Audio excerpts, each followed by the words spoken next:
raised in New Orleans and serves as sports director at WWL-TV, where he's doing an outstanding job. Of course, he served in a capacity as a news reporter there previously, and before that was at WGNO, and he's done a great job winning many awards from the Press Club in New Orleans over the years, and it's great to have him with us here this afternoon. Please give a warm, Ready New Orleans Sports Foundation Quarterback Club welcome to Doug Mouton on Channel 4. Doug.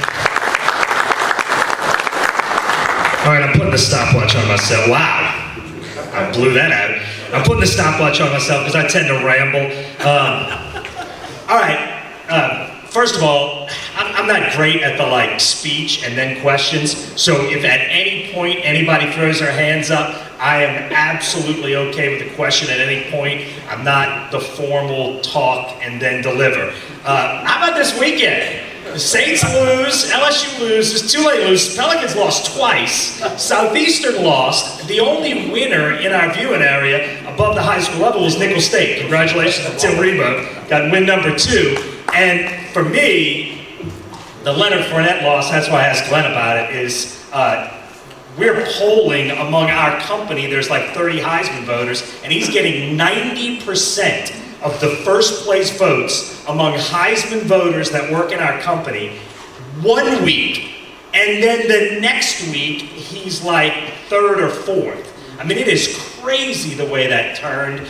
To be honest with you, I haven't followed the Heisman race super close because there hasn't been anybody local with a great chance until this year, so I've been watching it super close all year, and that stunned me. And one thing, and I'm going to talk Saints, but one thing I did want to say, and I know Jeff Hundley is here, and I did want to say, look, I did a story with Jeff, and I got to cover the semifinal game last year, the Alabama-Ohio State game, and it was a blast. And in fact, it was fun covering a game where we didn't have a local team in it. And the job that they do is incredible. And we talked to Jeff about the chances of getting a national championship game. And there are 3 semifinal games coming here, and that's great.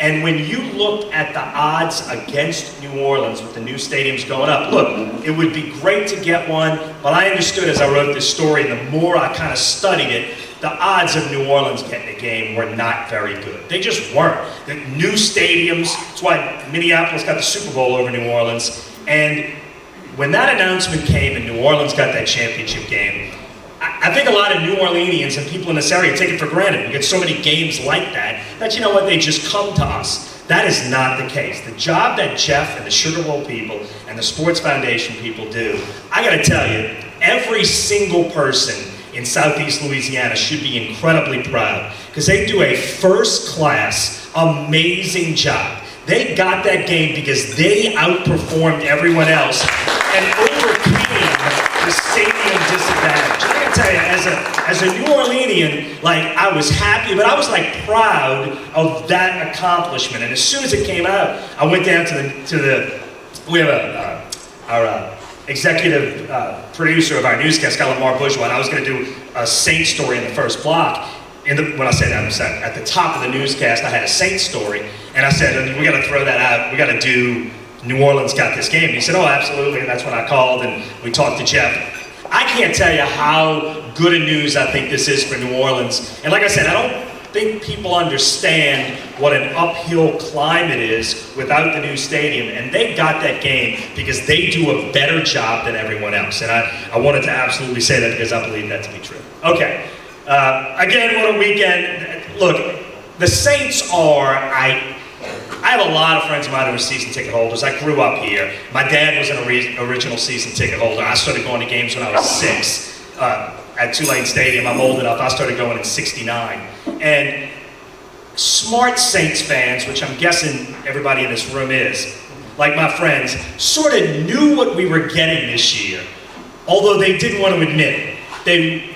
I think people wanted to believe this team had one more Super Bowl run in it, when in reality, probably all of us knew they didn't. I came back from training camp and I talked to the crew of Carrollton. They have me every year, right when I come back from training camp. And I told them, I said, look, this is a middle-of-the-pack team. When they get breaks, they can beat people. When they don't get breaks, they're gonna lose. But they're a middle-of-the-pack team. Now in the NFL, you might have 10 elite teams and 8 bad teams. Most of the league is middle of the pack, and that's what the Saints are. Ted Lewis wrote, I think he was the first one to write it for The Advocate early in the year, that the greatest era of Saints football is over. And I think it's a reality that has sort of definitely sunk in by now. The Saints made, look, the 2 Super Bowl runs, 09 and 11. 09 they win, 11 they don't. Every move they made from a personnel standpoint, and especially in the draft, especially from 10 to 14, every move they made was designed with extending that Super Bowl run.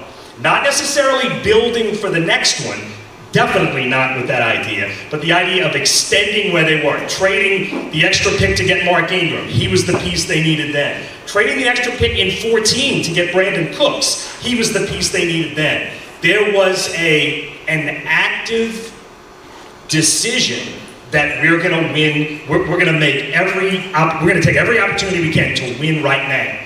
And what we're seeing in 15, even in 14, because in 13, if you remember, they won the playoff game in Philadelphia, they've got some momentum, and then last year's when the bottom fell out. And at the end of last year, organizationally, you can see they made a decision to end the theory of building now and build for the future. And this season is what you get. They had a couple of stopgaps in free agency. They go get Brandon Browner, which didn't really work out. They went and got C.J. Spiller. He had the game winner in overtime against Atlanta, but hasn't been able to get on the field. They haven't figured out how to use him yet. They had a couple of stopgaps, but for the first time, they are now actually building for the next run. What that means for this year is you're going to see a lot more of this. You're going to see a lot of close games. You're going to see games where they can beat pretty good teams if they get turnovers like Atlanta, and they're going to lose to teams that aren't very good if they give up turnovers like to Tennessee. In defense, they are paper thin all over the place. When a guy like Haoli Kakaha doesn't play, all of a sudden the pass rush falls apart, and they have none. This is not a deep team. The one thing I can say, you're not going to win a lot this year, and the way it's stacking up, you might have to win 10 to go to the playoffs this year. This team's 4-5. They might, at best, they'll have to go 5-2 over the last 7. That certainly seems unrealistic if you've watched the team play. But certainly they don't seem like a team that can go 6-1. I don't care what the schedule looks like, as you saw against Tennessee. Nobody was playing worse than Tennessee. The Saints make a couple of mistakes. You give the team confidence. They get one tip pass that goes crazy. Look, the Saints make that interception on the Delaney Walker 61-yard touchdown. It's 14-3. They've got the ball. You got a chance to put a nail in the coffin of a team that's on a losing streak and not feeling good about itself. The game might have been over. Instead, you get a 61-yard touchdown and a team with some confidence, and you saw what happened. So I think what you're seeing now, you're going to continue to see. The one bright spot, people don't want to talk about bright spots, but the one bright spot that I do believe this to be true, is they have this year, and the problem is they didn't do this the 3 previous or 5 previous years, they have put some pieces in place. They have at least started a next run. They had Teron Armstead already, who to me is a superstar in waiting. He hasn't totally been right with the knee, but to me, Teron Armstead has a chance to be the best left tackle in football. I don't want to compare him to Willie Roaf, because that's the best offensive lineman of my lifetime that I ever saw, but he's a step behind that at worst, and he has a chance to be the best in the league. But they have gone out and made Stephon Anthony looks like a good pick. He hasn't been great. He's made a bunch of rookie mistakes, been out of place on a bunch of runs. You can see it in the Tampa game where they run up the middle and get big gains and you didn't see it. He wasn't in the frame. But he's done a lot of good things, shown a ton of potential. I think Kakaha is the biggest surprise on the team because he's been good against the run and the pass. He's put pressure on. He's forced 3 fumbles. I think he turns out to be a terrific pick. I think Delvin Breaux's been terrific. You've put some pieces that I know can play in place. Then you got a bunch of maybes. Andres Pete we haven't seen yet. So you can't say he's a good building block for the future, but he could be. And actually, Andres Pete was the Saints' first draft pick, maybe since '06, that was not drafted among the premium picks for a need right now. He's the first guy in years that they said, we're going to take this guy and sit on him and let him get better, and he's going to be one of our building blocks. So you could see they knew before the season began that this was, call it a rebuilding year. The question is, can these pieces be good enough in time while you still have Drew Brees, because if you got to find a quarterback. But they did a lot of things. They went out and got a young quarterback. Andres Pete's a possibility. Damian Swan's a possibility. They actually put a lot of quality, potentially good building block pieces. So I think from that standpoint, it's going to wind up being a successful season. Although this season is going to be rough to watch. I mean, you saw it the last 2 weeks. They're going to give up 900 yards over a 2-week span. It's going to happen again, and it's going to be cardiac games all year. So the good thing is, I think you put some pieces in place. The bad thing is, you're just going to have to fight through the rest of this year. Fire away. Do you think Rob Ryan is going to last the year? I don't think he'll be here next year. Last the year, I don't know how it serves you to change mid-season. And I think Sean Payton's one of those guys that the more people who call for Ryan to go, the less likely he is to have Ryan go. I don't think he'll be here next year. I don't have a great feel for. Yeah, look, if you give up 500 yards 2 more times, maybe, and that's certainly possible. And he's got Dennis Allen ready, right? And I agree with your theory about the rebuilding, but how do you rebuild with an aging, expensive, elite quarterback, still elite quarterback? What do you do? That's a big dilemma. I mean, yeah, I know, right. And where do you go? Yeah, and I agree. And look, they went out and took a shot at a young quarterback this year. First time they've done that with that kind of pick.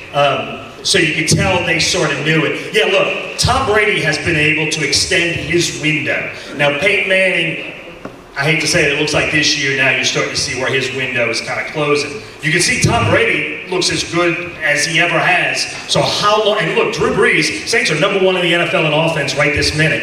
And Drew Brees the last 2 weeks has been terrific. So, yeah, that is the big question. And his salary cap hit is enormous next year. That is obviously the elephant in the room as soon as the season ends. I don't know. Can these guys get good enough quick to get you there while Brees is still here? I don't know. But you think they're going to keep? You think they're going to keep Brees? Yeah, I do, because I don't think there is any other option, and I still think he's... Look, you look at a lot of first picks. Alex Smith was the first pick in the draft, and he is eons away from being an elite quarterback. Matthew Stafford was the first pick in the draft. There's no guarantee, no matter where you take a quarterback, that you're going to get a Drew Brees. I think they'll ride that pony for as long as they can, because the difference between the teams with the elite quarterback and the next group is huge. I know Sean Payton is a great offensive coach, but he's also the head coach. And knowing that the defense is so thin, I mean, they should have put the Giants away in the first half. And they didn't, and then the only reason why they didn't get criticized for that is because they kicked this game-winning field goal, and everybody goes, oh, we won. Well, they should have put Tennessee away in the first half, but they still kept throwing the ball, didn't give their defense time to stay off the field, get healthy, or extend drives out. Do you think he'll ever learn that as a coach, to where he's an offensive coach, but he's also the head coach? He needs to take care of his defense. Yeah, I agree. And look, they paid Jairus Byrd the largest salary in the history of the NFL as a safety. They built an entire defense around playing a single high safety, and that guy was Jairus Byrd. And they identified Jairus Byrd as the guy to make this defense work. And Jairus Byrd has been, at this point, one of the greatest busts for a free agent in NFL history.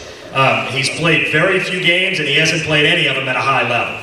And that is maybe their greatest personnel miss. And maybe he'll turn it on, because even a month ago they were saying they still believe Jairus Byrd can be their guy. But they built an entire defense around Jairus Byrd, and he has been a total and complete bust. But they have spent money. They spent it on Cam Jordan. They spent it on Keenan Lewis. But the Jairus Byrd is where it starts. And then the Junior Gillette thing that went in. Obviously, Junior Gillette was an elite pass rusher in the league. And you got to put Marcus Mariota, any NFL quarterback. Marcus Mariota was Joe Montana against the Saints with no rush. And almost any NFL quarterback can do that with nobody at him. And all Tennessee did was overload on Cam Jordan, and the Saints had no one else who could. They're playing a whole team of undrafted Bobby Richardsons, undrafted free agent. Nothing against him, but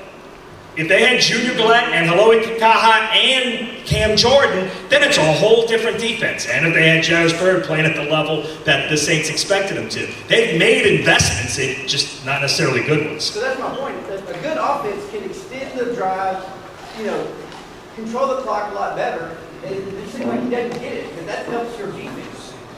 Well, yeah, although, look, they're scoring points. I mean, against the Giants, they were going to have to score points. And they scored a bunch. Yeah, you're right, holding the ball more, but I think their goal with the ball is scoring points. You scored 28 against Tennessee, and it could have been another one. The Drew Brees interception hurt in the end zone. Yeah, but look, if you don't rush a quarterback the way the Saints did, you're going to have trouble. And Eli Manning and Marcus Mariota and the last 7 games on the schedule, if they got no pass rush, it's going to keep happening against everybody, no matter how many points you score. Then it just becomes who scores last. And Saints scored last against the Giants, Tennessee scored last against the Saints. All right, I went past my time, so I apologize for that.